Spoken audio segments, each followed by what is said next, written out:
It-tnejn l-Ispettur Brian Camilleri xehed fuq il-każ tal-imprenditur Jurgen Fenek brabta ma' ħasil ta' flus fejn ippreżenta WhatsApp group chats lill-Maġistrat Donatella Frendo Dimek dwar in-negozjant li sħabu kienu jirreferu għalih bħala il-boss.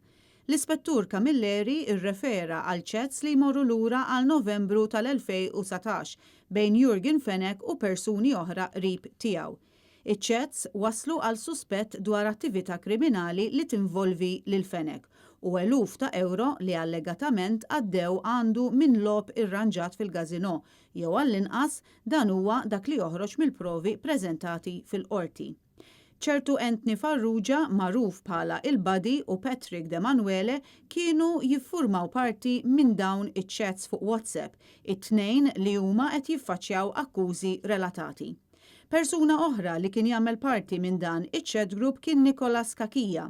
Dan kien saħansitra talab lil Fenek għall-għajnuna għax kellu bżonn jeħles minn somma ta' 85,000 euro u wara ftit Jurgen Fenek kien batlu invoice minn indirizz fl-Iżvezja.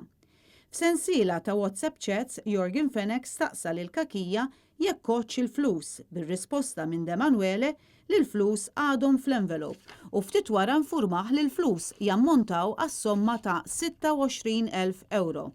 Fiċ-chats hemm referenza għal meta Fenek qal lil De Manuele dak ir-raġel qed imur il-gazino kuljum, tajjeb li tagħtih jackpot. Għalkemm dawn il-messaġġi indikaw possibilità ħasil ta' flus, sissa il-pulizija ma jistgħux jorbtu dawn l-eluf ma' attività kriminali. L-Uffiċċju tal-Avukat Ġenerali insista li dawn iċ-chats qed juru pjan qarrieqi li bih pruvaw jaħbu minn fejn kienu ġejjin dawn l-eluf u Jurgen Fenek kien il-persuna li ta' struzzjonijiet biex tintuża din is-sistema.